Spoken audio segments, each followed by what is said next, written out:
支持。记者第阿双柯敏哲特别报道。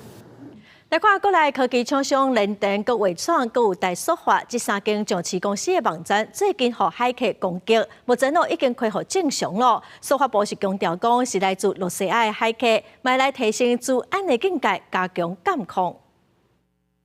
骇客一直攻击为进前包含机场、证交所这单位做着攻击，节目目标高转到国内产业，包含联电、伟创甲大塑这企业也拢被攻击。虽然业者透露已经恢复运作，对营运无问题，不过主管机关包含塑化部这单位，深受了解企业损害状况。我们就是有一些情势的分享，让大家能够联防来运作。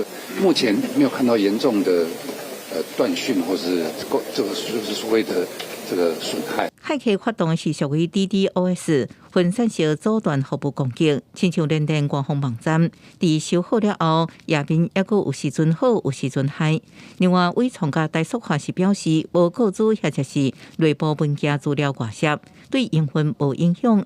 后续会继续监控提悬网络甲资讯基础结构，做好安全管控。有立委关心，骇客这一摆攻击是不是用台湾作为主要目标？未来国内若佫拄到骇客攻击，要如何应应？你们发现这个问题怎么处理？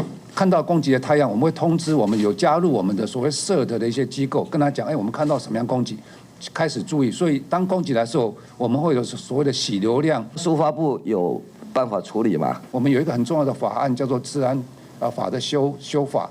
这个法其实对我们在要求民间业者的那个治安人员的这个安排跟培训很重要，所以希望大院能够尽速通过治安法。当这个攻击来的时候，你们做了些什么？事前就是稽核，我们确定治安大家都有达到一个水准。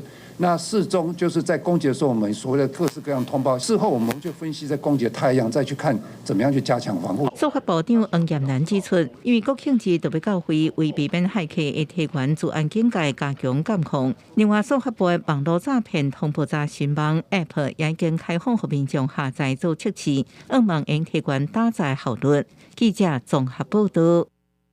来看刑事局接到的证据在中华园林。